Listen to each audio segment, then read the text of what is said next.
Gloire à Jésus. Que le Seigneur Jésus vous bénisse et que sa grâce repose sur vous. Nous allons étudier aujourd'hui les Jean-Baptiste des derniers jours. Les Jean-Baptiste des derniers jours. Nous savons très bien que la venue du Seigneur est principalement en deux temps. Sa venue physique et sa venue spirituelle. Alors que le Seigneur Jésus venait physiquement au milieu du peuple physique de Dieu, Israël, il a été précédé par un homme du nom de Jean-Baptiste qui a annoncé son avènement. De la même manière, le Seigneur Jésus revient spirituellement à travers son peuple spirituel, le peuple spirituel de Dieu. Il sera précédé par des gens spirituels, nommés spirituellement des Jean-Baptistes. Ils seront nommés spirituellement des Jean-Baptistes.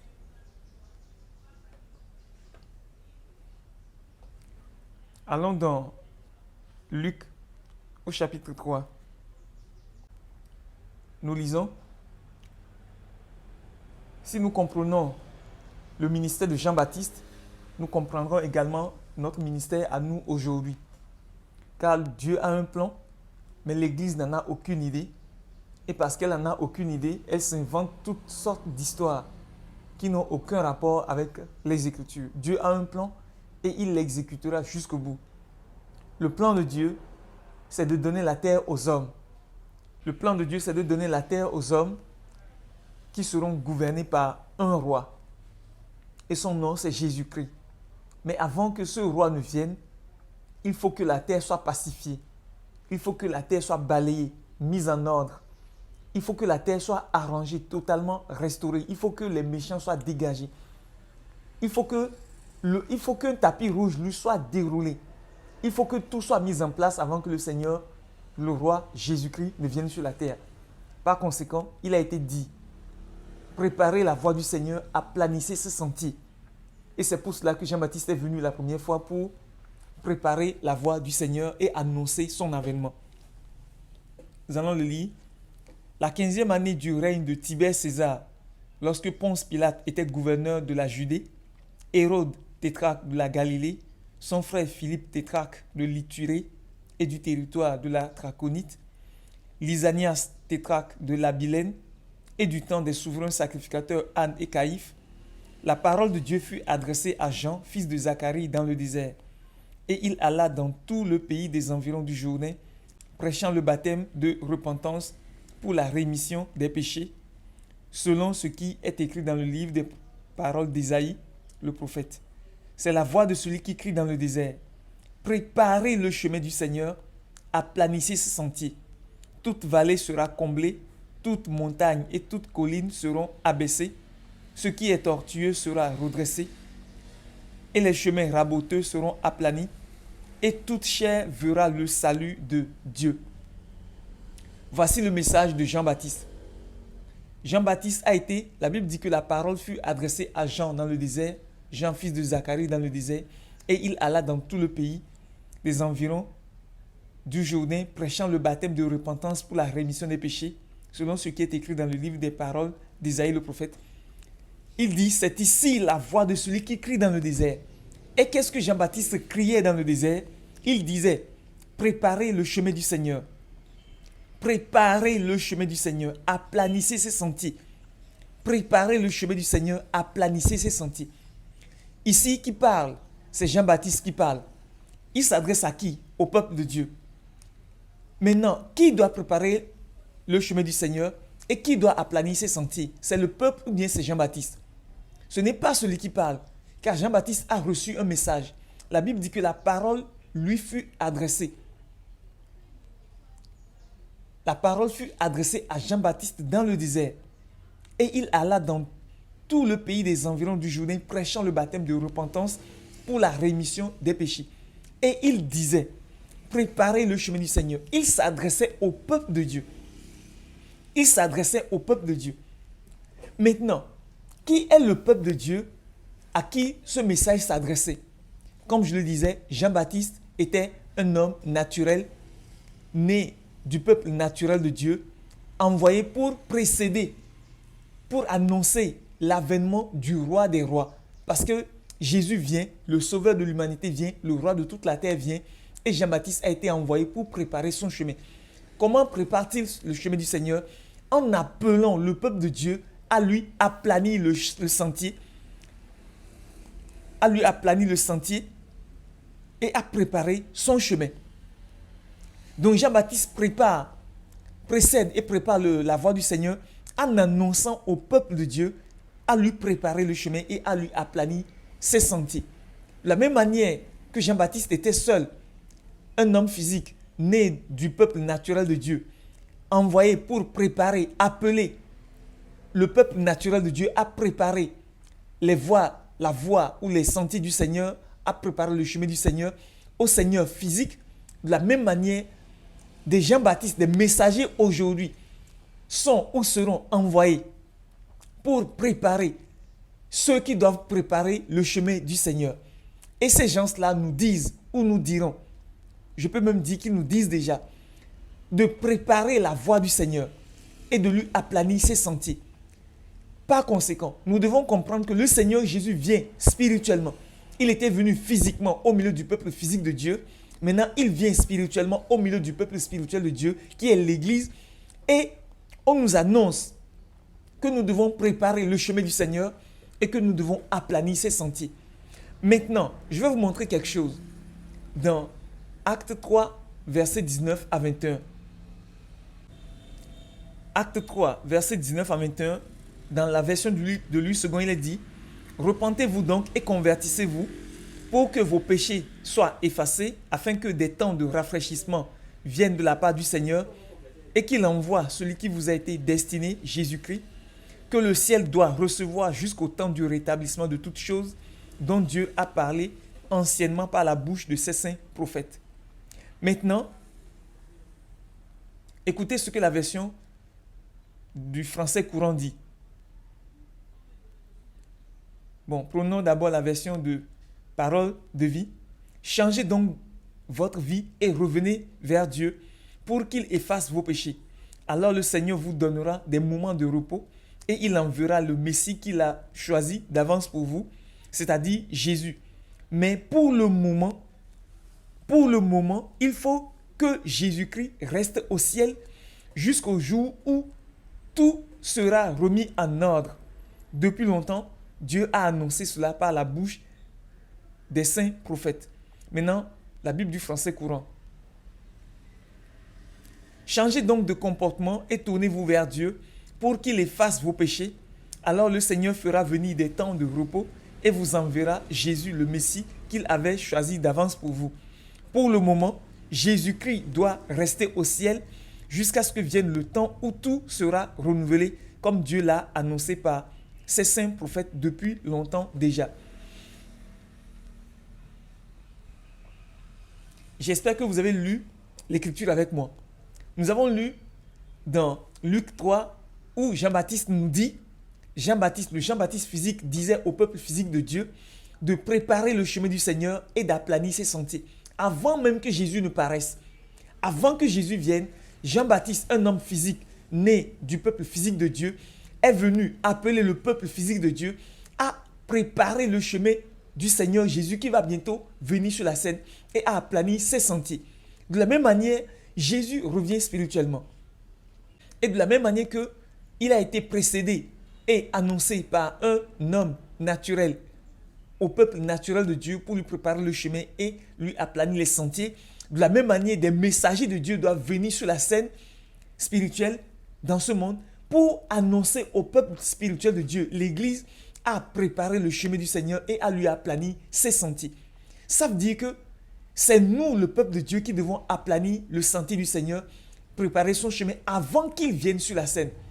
Maintenant, nous venons de lire dans Acte 3, versets 19 à 21, que pour le moment, Jésus doit rester au ciel jusqu'à ce que vienne le temps où tout sera renouvelé, comme Dieu l'a annoncé par ses saints prophètes depuis longtemps déjà.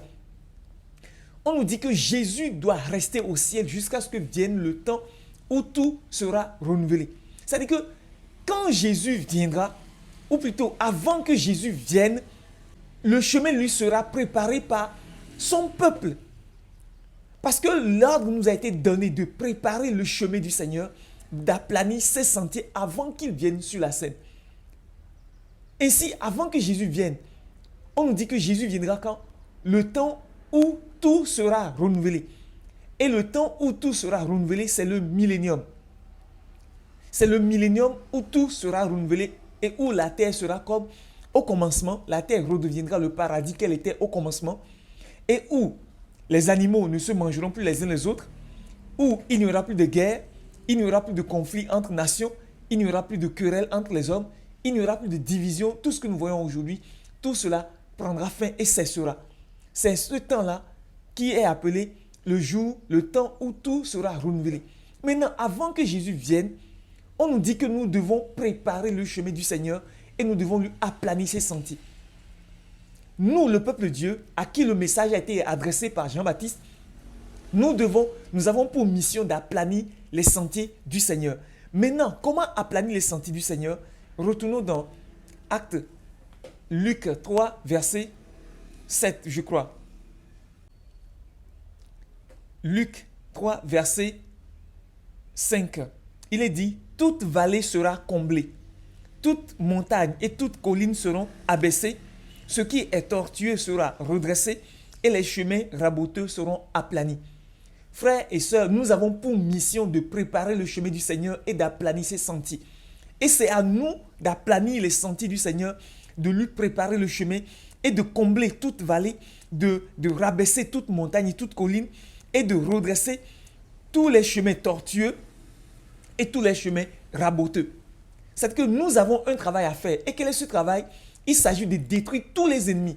Parce que la Bible a dit dans 1 Corinthiens 15, versets 25 et 26 que il doit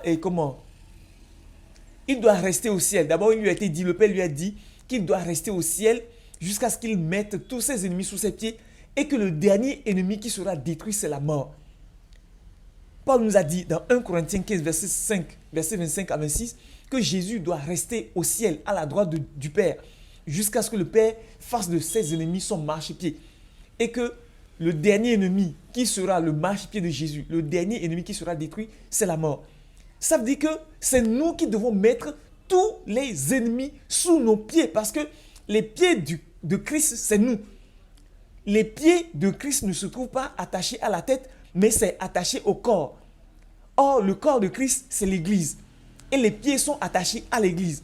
Donc, tous les ennemis doivent passer sous les pieds de l'Église avant que Jésus-Christ ne quitte la droite du Père pour revenir sur la terre. Donc, quand Jean-Baptiste nous dit spirituellement d'aplanir les sentiers du Seigneur, de lui préparer le chemin, c'est à nous qu'il adresse ses instructions. C'est à nous qu'on nous dit de faire cela. C'est nous qui avons pour mission de préparer le chemin du Seigneur et d'aplanir ses sentiers. Et comment pouvons-nous préparer le chemin du Seigneur et lui aplanir ses sentiers? Il s'agit de combler toute vallée. Les vallées, ce sont les opprimés, tous ceux qui souffrent sur la terre. Il s'agit de les relever. Les montagnes et les collines qui seront abaissées, ce sont des orgueilleux, des nations orgueilleuses qui dominent, qui écrasent, qui détruisent ce monde aujourd'hui. Et ce qui est tortueux sera redressé et les chemins raboteux seront aplanis. Il s'agit de toutes les injustices qui se commettent aujourd'hui. Il s'agit bien de toutes les injustices qui se commettent aujourd'hui. Ce sont aux fils de Dieu de rétablir la paix sur la terre.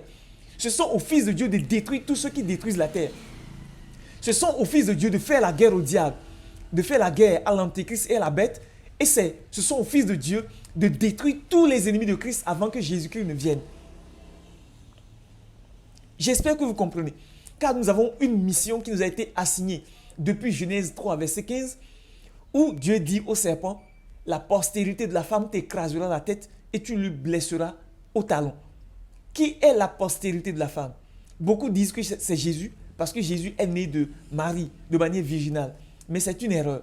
Jésus est plutôt le nouvel homme. L'Église est plutôt la nouvelle femme.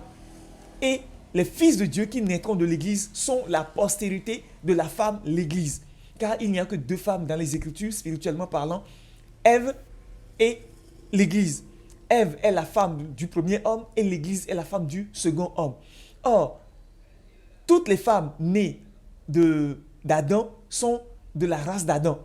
Mais la femme dont il s'agit dans Genèse 3, verset 15, c'est l'Église, qui est la femme libre, qui est née du Christ libre. Et ce sont ces enfants qui ont pour mission d'écraser la tête au diable. Et ces enfants sont les fils de Dieu dont la création attend, avec un ardent désir, la révélation. Pourquoi la création attend-elle leur révélation? Et surtout avec un ardent désir, parce que ce sont eux qui ont pour mission de libérer la terre. Ce sont eux, les fils de Dieu, qui vont écraser la tête du diable pour libérer l'humanité et toute la création. Ils vont faire tomber le diable depuis le deuxième ciel dans Apocalypse 12. Ils vont faire la guerre à l'Antéchrist et à la bête. Ils vont les détruire. Et ensuite, viendra le temps où les saints seront ressuscités. Ceux qui sont morts en Christ seront ressuscités. Et les fils de Dieu, ceux qui seront encore vivants sur la terre, auront leur corps changé de la mortalité à l'immortalité, de la corruptibilité à l'incorruptibilité. Et ensemble, ils seront enlevés à la rencontre du Seigneur dans les airs. Car le Seigneur, après que son peuple aura mis à terre tous les ennemis, après que son peuple aura aplani ses sentiers, lui aura préparé le chemin, aura abaissé toutes les collines et toutes les montagnes, aura comblé toute vallée, aura redressé tout ce qui est tortueux et aura aplani tous les chemins raboteux, le Seigneur lui-même viendra. Quand le Seigneur viendra, il ne retrouvera aucun ennemi sur la terre, car il est dit de lui préparer la voie avant qu'il vienne. Avant que le Seigneur Jésus vienne, nous devons lui préparer la voie, parce que c'est notre mission. Nous avons une mission, mes chers frères, nous avons une mission, celle de détruire tous les ennemis de la terre, en commençant par le diable. Ensuite, l'Antéchrist et la bête, et enfin la mort. Car il n'y a que 4 ennemis qui combattent contre le peuple de Dieu, et Jésus-Christ lui-même, c'est le diable, l'Antéchrist, la bête et la mort. Et la Bible dit que le dernier des ennemis qui sera détruit, c'est la mort.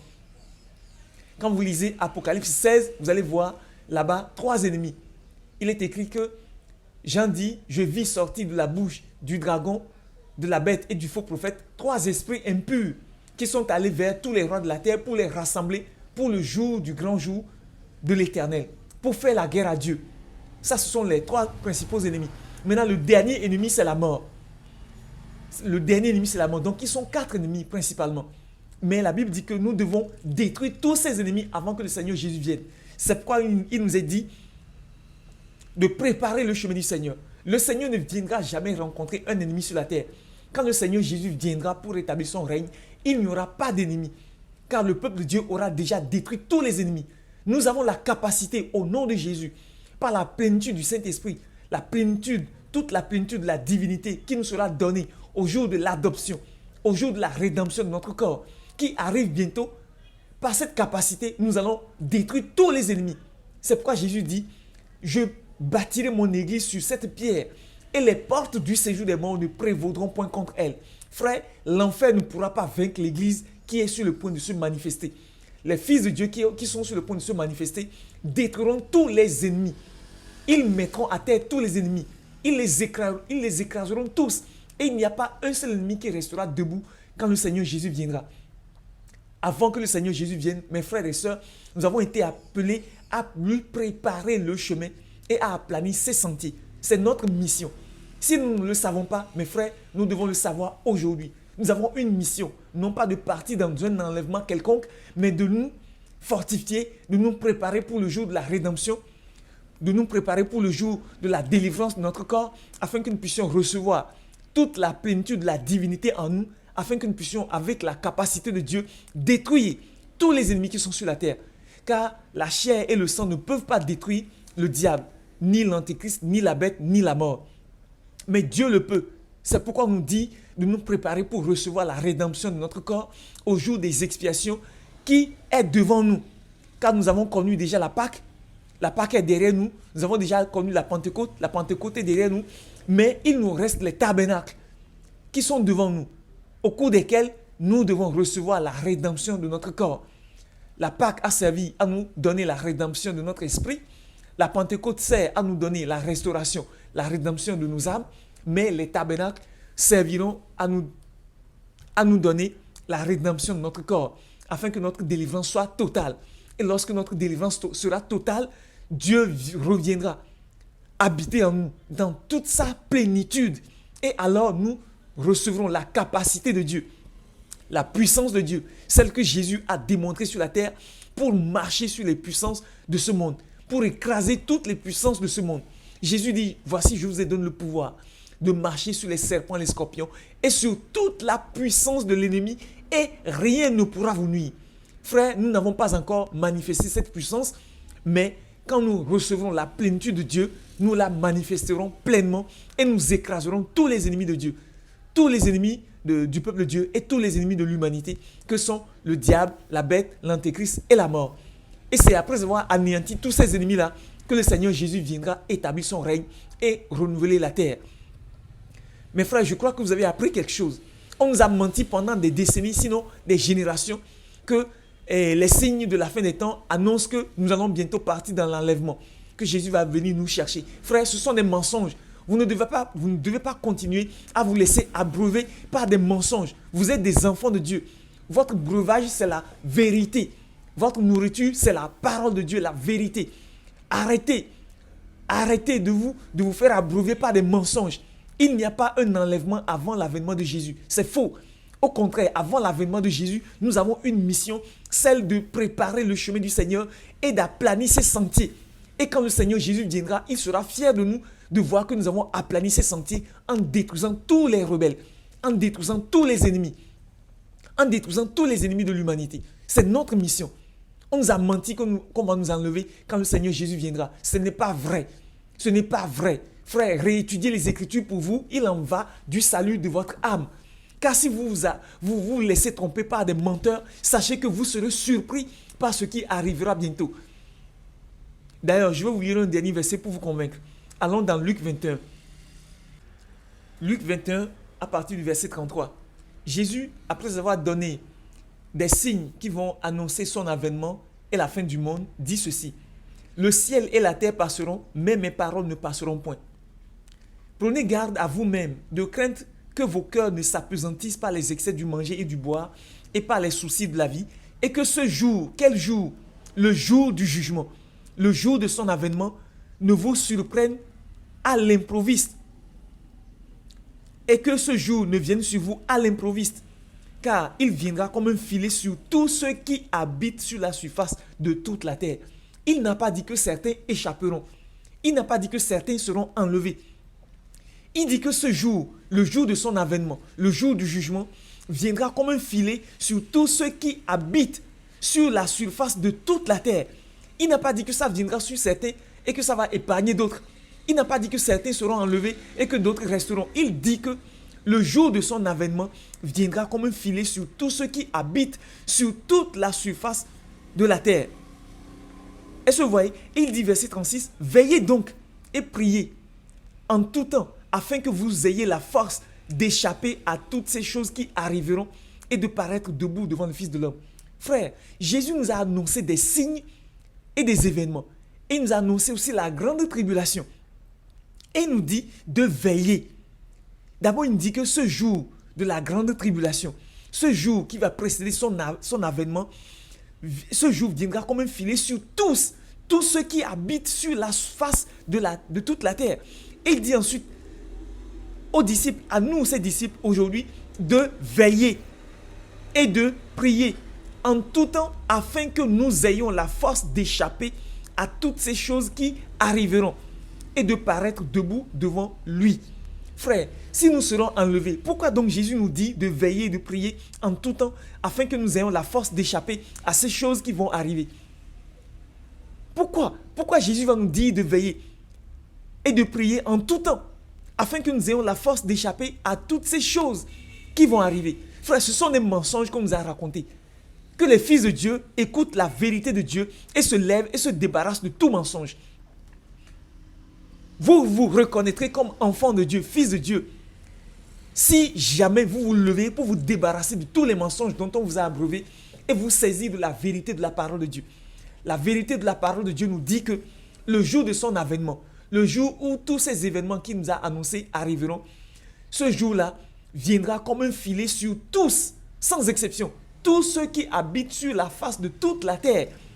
Et il nous dit à cause de cela de veiller et de prier en tout temps afin que nous ayons la force d'échapper à toutes ces choses qui arriveront et de paraître debout devant le Fils de l'homme. Je vous lis ces passages-là dans d'autres versions plus simples afin que vous compreniez la solennité de ces avertissements. Je vous le lis dans la Bible du français courant. Prenez garde, ne laissez pas votre esprit s'alourdir dans les fêtes et l'ivrognerie, ainsi que dans les soucis de cette vie. Sinon, le jour du jugement vous surprendra tout à coup comme un piège, car il s'abattra sur tous les habitants de la terre entière. Ne vous endormez pas, priez en tout temps, ainsi vous aurez la force de surmonter tout ce qui doit arriver et vous pourrez vous présenter debout devant le Fils de l'homme. Frère, est-ce que vous entendez ça? Jésus dit, prenez garde, ne laissez pas votre esprit, vous, mes disciples, ne laissez pas votre esprit s'alourdir dans les fêtes et l'ivrognerie, ainsi que dans les soucis de cette vie. Sinon, le jour, quel jour? Le jour du jugement. Le jour de l'avènement du Seigneur est le jour du jugement, où tout le monde sera mis à l'épreuve pour que la qualité de sa vie soit connue. Et il dit que, car ce jour vous surprendra tout à coup comme un piège si jamais vous ne veillez pas. Il dit, car ce jour s'abattra sur tous les habitants de la terre entière. Ne vous endormez pas, priez en tout temps, ainsi vous aurez la force de surmonter tout ce qui doit arriver et vous pourrez vous présenter debout devant le Fils de l'homme. Frère, si nous serons enlevés, si nous devons être enlevés, pourquoi donc Jésus nous dit de prier, de ne pas dormir, mais de veiller, de prier, afin que nous ayons la force pour surmonter toutes ces choses qui doivent arriver. Une autre version. La Bible de parole de vie. Attention, ne passez pas tout votre temps à faire la fête, à boire, ou à faire du souci, ou à vous faire du souci pour votre vie. Sinon, le jour du Fils de l'homme viendra comme vous ne l'attendez pas. Le filet prend les poissons par surprise. De la même façon, ce jour-là surprendra tous les habitants de la terre. On n'a pas dit que ce jour-là surprendra certains et que d'autres échapperont. Non, on dit que ce jour-là surprendra tous les habitants de la terre. Ne dormez pas, priez sans cesse. Alors vous aurez la force de supporter tout ce qui va arriver. Frère, si vous et moi devons échapper à la grande tribulation, pourquoi donc Jésus nous dit de ne pas dormir, mais de prier sans cesse, afin que nous ayons la force de supporter? Comment pouvez-vous supporter ce à quoi vous ne serez pas confrontés? Comment pouvez-vous supporter la grande tribulation si vous ne serez pas là? Frère, vous ne voyez pas qu'on est en train de nous mentir, de vous amener à l'abattoir par les mensonges? Jésus nous dit de ne pas dormir, de veiller et de prier sans cesse afin que nous ayons la force de supporter ce qui doit arriver. Frère, Jésus ne dit pas ces choses-là aux vierges folles. Il dit ces choses-là à ses disciples. Il dit ces choses-là à ses disciples. Pour vous montrer que c'est à ses disciples, à tous, qu'il dit cela, je vais vous donner ce passage. Matthieu 13. Je vous le lis à partir du verset 34. Le royaume de Dieu, il en sera au futur. C'est qu'au temps de la fin. Bon, je remonte un peu plus haut. Matthieu 13, à partir du verset 31. Le ciel et la terre passeront, mais mes paroles ne passeront point. Pour ce qui est du jour et de l'heure, quel jour, quelle heure? Le jour de l'avènement de Jésus et l'heure. Personne ne le sait, ni les anges dans le ciel, ni le Fils, mais le Père seul. Prenez garde, veillez et priez, car vous ne savez quand ce temps viendra. Il en sera comme d'un homme qui, partant pour un voyage, laisse sa maison, remet l'autorité à ses serviteurs, indique à chacun sa tâche et ordonne au portier de veiller. Verset 35. Veillez donc, car vous ne savez quand viendra le maître de la maison, ou le soir, ou au milieu de la nuit, ou au chant du coq, ou le matin. Craignez qu'il ne vous trouve endormi à son arrivée soudaine. Ce que je vous dis, je le dis à tous, veillez. Frère, Jésus nous dit de veiller. Il ne parle pas aux vierges folles, il parle à toute son église, à son corps entier. Il parle à toute son église, à tous ses disciples. Il nous dit de veiller. Et il nous a dit de veiller, de prier, afin que nous ayons la force pour supporter la grande tribulation. C'est ce que Jésus nous dit. Jésus ne plaisante pas. Jésus n'a jamais promis qu'il va venir enlever certains et laisser les autres. Jésus n'a jamais dit ça. Ce sont les mauvaises interprétations de faux serviteurs de Dieu qui ont égaré l'Église jusqu'à ce jour. Frère, si vous faites partie des enfants de Dieu, ceux qui cherchent la vérité. Relisez ces Écritures pour vous-même et sauvez d'autres en les délivrant du mensonge. Car le mensonge vient du diable. Jésus dit que le diable est le père du mensonge. Et ceci est un mensonge et ça vient de lui. Cet enseignement de l'enlèvement de l'Église avant la grande tribulation est un mensonge venu du diable. Et il a pour but d'empêcher le peuple de Dieu de se préparer. Alors que Jésus nous dit de nous préparer, de veiller, de prier afin que nous ayons la force pour supporter la grande tribulation. L'Église, les hommes nous disent non, que nous n'avons pas besoin d'avoir peur, que nous serons enlevés avant la grande tribulation. C'est le mensonge du diable. Je crois que vous avez suivi cette étude avec moi et que vous serez des hommes sages pour relire les Écritures pour vous-même, car cela en va de votre salut et de celui de vos familles et de vos frères et sœurs aussi. Que le Seigneur Jésus vous bénisse si vous êtes assez diligents comme les Béréens pour analyser les Écritures et voir leur exactitude. Que la grâce de Dieu repose sur vous. Je vous prie de partager ces vidéos si elles vous édifient. Si ces enseignements vous édifient, je vous prie de les faire connaître à d'autres personnes. Que la grâce de Dieu repose sur vous une fois encore. Je vous demande aussi de les apprécier, de les aimer.